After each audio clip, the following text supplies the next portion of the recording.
Kumusta mga kasaliksik?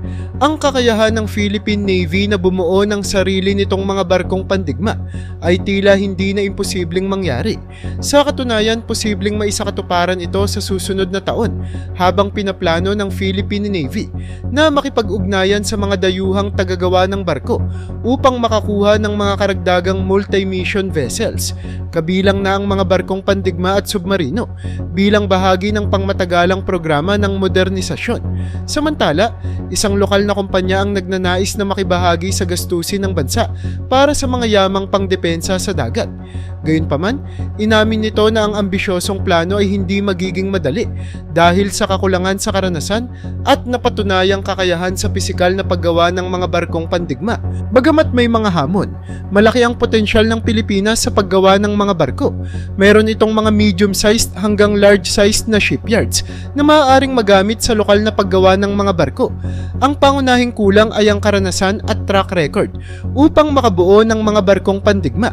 Sa kabila nito, ang paggamit ng mga lokal na shipyard para sa paggawa ng barko ng Philippine Navy ay magiging maganda para sa ekonomiya, partikular na sa sektor ng paggawa. Noong simula ng taon, nagkaroon ng makabuluhang pagsulong ang kakayahan ng Philippine Navy na bumuo ng sarili nitong barko, lalo na ang maliliit at mabilis na Fast Attack Interdictor Craft Missile, FICM.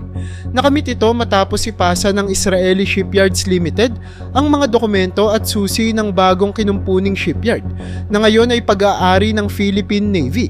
Ang shipyard na ito na matatagpuan sa Naval Station Pascual Ledesma sa Cavite City ay magsisilbing lugar para sa lokal na konstruksyon ng 3 FICM vessels.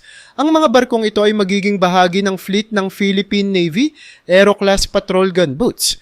Noong May, kasabay ng mga pre-anniversary activities ng Navy, formal na naipasa ang shipyard sa Navy. Itinuturing na mahalagang milestone ang hakbang na ito para sa kakayahan ng Philippine Navy sa paggawa ng barko at pagpapalakas sa Self-Reliant Defense Posture Program ng bansa. Ang programang ito ay isa sa 10 pangunahing agenda ng Department of National Defense. Ang FICM, na may haba na 32 metro, ay mabilis na mga barkong may kakayahang mag-intercept, may mga remote stabilized weapons at short-range missiles na kayang magsagawa ng precision strikes laban sa mas malalaking kalaban at mahahalagang target sa lupa at dagat. 4 sa mga FICM na ito ay lalagyan ng non-line of sight missiles na may pinpoint accuracy at kayang umabot sa layong 25 kilometro. Samantala, ang iba pang FICM ay magkakaroon ng Typhoon-mounted 30mm main cannons at .50 caliber heavy machine guns. Ang pagbili ng mga FICM ay kabilang sa mga proyektong inaprubahan noong 2019 sa ilalim ng Horizon 2 list ng AFP Modernization Program sa panahon ng dating Pangulong Rodrigo Duterte. Mahalaga rin ang pagpapalakas ng industriya ng paggawa ng barko sa Pilipinas upang matiyak na ang militar ay magkakaroon ng sapat na kakayahan na ipagtanggol ang bansa laban sa pirata, terorismo at pananakop. Mula noong 2008, ang Pilipinas ay nakamit ang ika-4 na ranggo sa pinakamalalaking bansa na gumagawa ng barko sa buong mundo, kasunod ng South Korea, China at Japan. Noong 2021, nakapagtala ang bansa ng 1.6% ng kabuuang produksyon ng barko sa buong mundo na may higit sa 100 barkong ginagawa taon-taon at may kabuuang timbang na 5,900 gross tonnages. Sa kasalukuyan, mayroon ng 118 rehistradong shipyard sa bansa at 17 sa mga ito ay kabilang sa medium hanggang large scale na kategorya. Sa patuloy na pag-usbong ng industriya ng paggawa ng barko, may pag-asa na magampanan ng Pilipinas ang layunin nitong maging ganap na independent sa paggawa ng mga yamang pandepensa sa dagat, habang nagbibigay ng trabaho at oportunidad para sa mga Pilipino. Ang mga shipyard sa Pilipinas ay nakakalat sa 3 pangunahing pangkat ng mga isla ng bansa: Luzon, Visayas at Mindanao. Ang malawak na baybayin at kakaibang seabed characteristics ng bansa ay nagbibigay ng ideal na kondisyon para sa mga malalaking barko. Bukod dito, ang mga anchorage area, pantalan at wharf facilities ng bansa ay kilala bilang pinakaligtas na kanlungan para sa mga barko laban sa malalakas na bagyo. Ang pinakamalaking shipyard na kailanman ay nag-operate sa bansa ay ang Hanjin Heavy Industries and Construction Philippines na matatagpuan sa Subic, Hilaga ng Maynila. Ito ay itinatag noong 2006 at sumasakop ng humigit kumulang 300 ektarya na mayroong workforce na 35,000 na manggagawa. Ang mga shipyard sa Pilipinas ay nakakalat sa tatlong pangunahing pangkat ng mga isla ng bansa, Luzon, Visayas at Mindanao. Ang malawak na baybayin at kakaibang seabed characteristics ng bansa ay nagbibigay ng ideal na kondisyon para sa mga malalaking barko. Bukod dito, ang mga anchorage area, pantalan at wharf facilities ng bansa ay kilala bilang pinakaligtas na kanlungan para sa mga barko laban sa malalakas na bagyo. Ang pinakamalaking shipyard na kailanman ay nag-operate sa bansa ay ang Hanjin Heavy Industries and Construction Philippines na matatagpuan sa Subic, Hilaga ng Maynila. Ito ay itinatag noong 2006 at sumasakop ng humigit kumulang 300 ektarya na mayroong workforce na 35,000 na manggagawa. Sa kabila ng laki at potensyal nito, nagdeklara ng pagkalugi ang kumpanya noong January 8, 2019 dahil sa kabiguang mabayaran ng utang na umabot sa $1.3 billion. $700 milyong mula sa mga South Korean lenders at $400 milyong mula sa mga Filipino bank loans. Dahil dito, natigil ang operasyon ng napakalaking shipyard. Noong 2022, inihayag na ito ay ibebenta sa Cerberus Management Capital, isang United States equity investment company, sa pakikipagtulungan ng operator na Agila Naval Incorporated. Ang kumpanyang ito ang sasagot sa utang ng Hanjin sa mga bangko sa Pilipinas at kukuha ng 5 dekada ng long-term facility lease. Umaasa ang marami na maibabalik ang operasyon ng shipyard at makapagbibigay ng 3,000 trabaho matapos ang acquisition. Samantala, ang Sunesi Heavy Industry ay isang kumpanyang nakatuon sa paggawa at pag-aayos ng mga barko, pati na rin sa pagmamanupaktura ng mga outfitting para sa mga barko. Matatagpuan ito sa isang industrialized park sa Balanan, Cebu, sa gitnang bahagi ng Pilipinas. Ang industrial park na ito ay bahagi ng 283 ektaryang economic zone na kasalukuyang host sa 11 medium to heavy industry locators. Kabilang dito ang ilan sa pinakamalaking shipbuilding firms sa buong mundo, tulad ng Sunesi at AEL ng Australia. Dahil dito, kinikilala ang Balanan bilang shipbuilding capital ng Pilipinas. Matatagpuan ito 52.8 kilometro sa kanluran ng Cebu City. Ang industriya ng paggawa at pag-aayos ng barko sa bansa ay nakabase sa globally competitive standards na naglalayong ipakita ang world-class services ng Pilipinas. Kasabay nito, ang pagpapalawak ng shipbuilding at ship repair business ay inaasahang magdadala ng mas maraming dayuhan at lokal na kliyente. Ang ganitong mga hakbang ay nag-aambag sa pagpapalakas ng ekonomiya ng bansa at pagbibigay ng trabaho. Sa kabilang banda, patuloy na isinusulong ang modernisasyon ng Armed Forces of the Philippines, AFP, bilang bahagi ng third phase ng 15-year modernization plan na tinatawag na Horizon 3. Kasama sa mga plano nito ang pagbili ng multi-role fighter jets, radar systems, 2 karagdagang Jose Rizal-class frigates, missile systems, helicopters, at ang unang submarine fleet ng bansa. Kasama rin sa mga inisyal na plano ang pagkuha ng karagdagang BrahMos missiles at high-mobility artillery rocket systems para sa coastal defense ng Army. Ang modernisasyon ng AFP ay nagsimula noong 2013, ngunit ang kakulangan sa budget ay nagdulot ng pagkaantala sa progreso nito. Ang mga pagsisikap na ito ay nagpapakita ng determinasyon ng Pilipinas na palakasin ang kakayahan nito sa depensa, lalo na sa karagatan, at itaguyod ang pagiging competitive sa larangan ng shipbuilding at military modernization. Sinabi ni Defense Secretary Gilberto Teodoro sa mga mambabatas noong nakaraang buwan na 10% ng Horizon 1 na itinakda mula 2013 hanggang 2018 at 53% ng Horizon 2 na itinakda mula 2018 hanggang 2022 ay natapos na.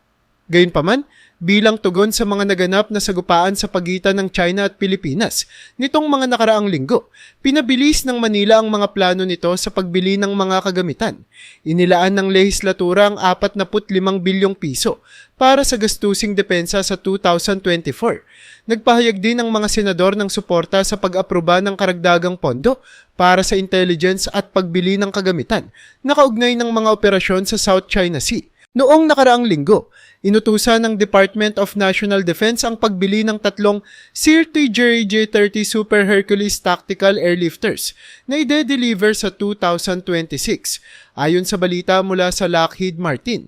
Bukod dito, inaasahan ng Pilipinas ang pagdating ng 2 unit ng BrahMos missile mula sa India sa December, mga Aero-class gunboats sa susunod na taon sa ilalim ng kasunduan sa Israel, 2 bagong landing dock platforms mula sa Indonesia, 2 corvettes mula sa South Korea sa pagitan ng 2025 at 2026, at 6 na offshore patrol vessels mula rin sa South Korea sa 2028.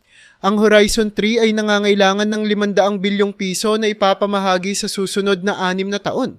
Gayunpaman, hindi malinaw kung paano popondohan ng pamahalaan ang programa. Ilang bansa ang nag-alok ng tulong, tulad ng France na nagmungkahi ng pagbibigay ng Scorpene diesel-electric submarines noong 2019. Kasama sa alok ng France ang pagtulong sa Philippine Navy na bumuo ng base sa Zambales.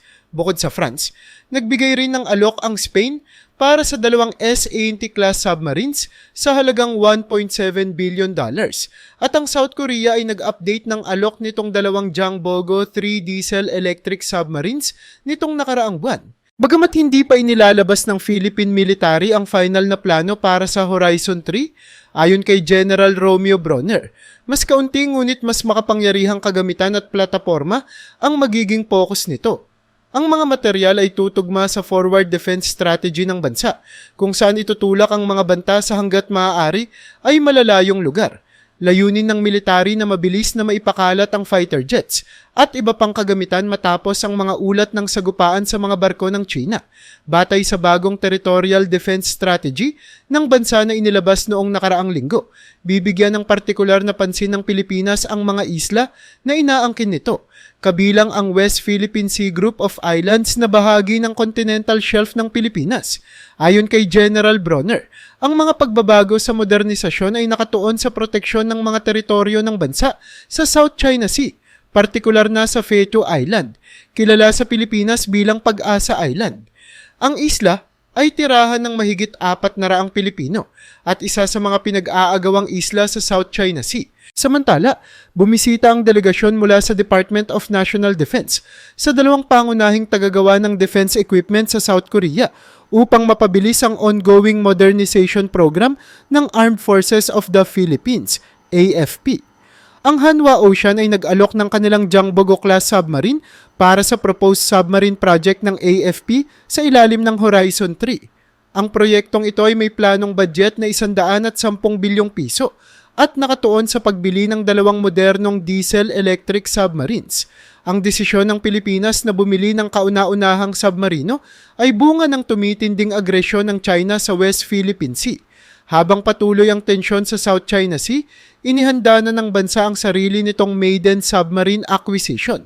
Ang French Naval Group, na isa sa mga nangungunang contender, ay nag-alok ng Scorpene submarines upang gawing isang pangunahing puwersa ang Philippine Navy. Ang hakbang na ito ay hindi lamang bahagi ng pagprotekta sa teritoryo, kundi pati na rin ang pagpapalakas ng depensa sa karagatan ng bansa. Ang Pilipinas ay tumanggap ng mga alok mula sa South Korean DSME, Russia at Turkey upang bumuo ng mga submarino para sa hukbong dagat nito. Hindi lamang naglalayo ng bansa na makakuha ng submarino, kundi pati na rin ang pagbuo ng sariling kakayahan sa pagmamanupaktura. Kasabay nito, tinitingnan din ng bansa ang pagpapalawak ng pagsasanay para sa mga tauhan nito. Dahil isa ang Pilipinas sa mga may pinakamahabang baybayin sa buong mundo, mahalagang palakasin nito ang Navy upang mapanatili ang soberanya ng teritoryo. Ang pagkakaroon ng submarino ay may tuturing na isang epektibong hakbang upang ipakita ang kakayahan at determinasyon ng bansa sa pagtatanggol ng teritoryo nito. Ayon sa mga ulat, nagpadala na ang Philippine Navy ng mga tauhan sa France para sa pagsasanay bago pa man makuha ang mga submarino. Nagmumungkahi ito na ang French Naval Group na nag-aalok ng Scorpion-class diesel-electric submarines ay posibleng manguna sa proyekto. Ang parehong submarino ay pinili na rin ng mga bansa tulad ng Brazil, Chile, India at Malaysia. Simula pa noong 2015, nagsimula ng maghanda ang Philippine Navy para sa pagbuo ng submarine force nito sa pamamagitan ng pagpapadala ng mga tauhan sa pasilidad ng DCI sa France para sa pagsasanay. Ang crew ng 31 tauhan ang magpapatakbo ng Scorpion SSK na may kakayahang manatili sa dagat sa loob ng 80 araw. Meron itong 6 na torpedo tubes at kayang mag-deploy ng 18 mga armas, kabilang ang SM-39 Exocet anti-ship missiles at F-21 heavyweight torpedoes. Bukod sa combat capabilities, maaari ring gamitin ng Scorpion para sa intelligence gathering, special forces operations, at paglalagay ng mga mina. Bagamat may layunin na makakuha ng mga submarino, nananatiling hamon ang limitadong budget para sa depensa ng bansa. Ang tinatayang budget para sa 2 submarino ay nasa pagitan ng 70 bilyong piso hanggang 100 bilyong piso o 1.3 hanggang 1.8 bilyong dolyar. Ang proyekto ay bahagi ng Horizon 3 Modernization Plan ng Philippine Navy para sa 2023 hanggang 2028. Kapag na-finalize ang kasunduan, aabutin ng 5 taon bago magamit ang unang submarino at karagdagang 1 taon para sa sea qualifications bago ito maihatid sa Navy. Sa kabuuan, 6 na taon ang kakailanganin upang makapasok ang unang Scorpion sa serbisyo. Bagamat hindi magtatayo ng submarino sa Pilipinas ang French Naval Group, handa nitong sanayin ang mga tauhan ng Philippine Navy sa loob ng 4 na taon. Ang ganitong pagsasanay ay itinuturing na mahalaga ng mga tagamasid sa South China Sea na naniniwalang mas magiging handa ang Pilipinas sa pamamagitan ng pakikipag-alyansa sa mga bansang may parehong layunin at pagpapalakas ng sariling kakayahan. Sa kabila ng mga nakalipas na pag-aalinlangan, nagpasya ang Pilipinas na ituloy ang plano nitong bumuo ng sariling submarine fleet. Ang desisyong ito ay bahagi ng tugon sa lumalalang agresyon ng China sa West Philippine Sea, kabilang na ang pag-aangkin ng China sa buong South China Sea. Noong 2016, pinawalang bisa ng isang international na tribunal ang mga batayan ng China para sa panghaharas sa mga barko sa Mischief Reef at pagharang sa mga mangingisdang Pilipino sa Scarborough Shoal. Gayunpaman, patuloy na kinokontrol ng China ang Scarborough Shoal na may permanenteng presensya ng Chinese Coast Guard. Dahil sa tumitinding tensyon, binago ng Pilipinas ang estratehiya nito sa depensa. Pinatatag nito ang Mutual Defense Treaty ng 1951 kasama ang Estados Unidos upang masaklaw ang mga pag-atake sa kanilang mga aircraft, pampublikong barko at armed forces, kabilang ang kanilang mga Coast Guard. In-update rin ang Enhanced Defense Cooperation Agreement, EDCA, ng 2014 na nagbigay ng access sa Estados Unidos sa 4 na karagdagang base militar sa Pilipinas. Bilang pagpapakita ng lakas, isinagawa ng 2 bansa ang pinakamalaking maritime drill nito na malinaw na mensahe sa China na aktibong ipagtatanggol ng Pilipinas ang soberanya nito. Sa patuloy na pagsusumikap ng Pilipinas na palakasin ang hukbong dagat nito, malinaw ang layunin. Tiyakin ang seguridad ng teritoryo nito laban sa anumang banta at ipakita ang kakayahan nitong lumaban sa kabila ng mga hamon sa pandaigdigang arena.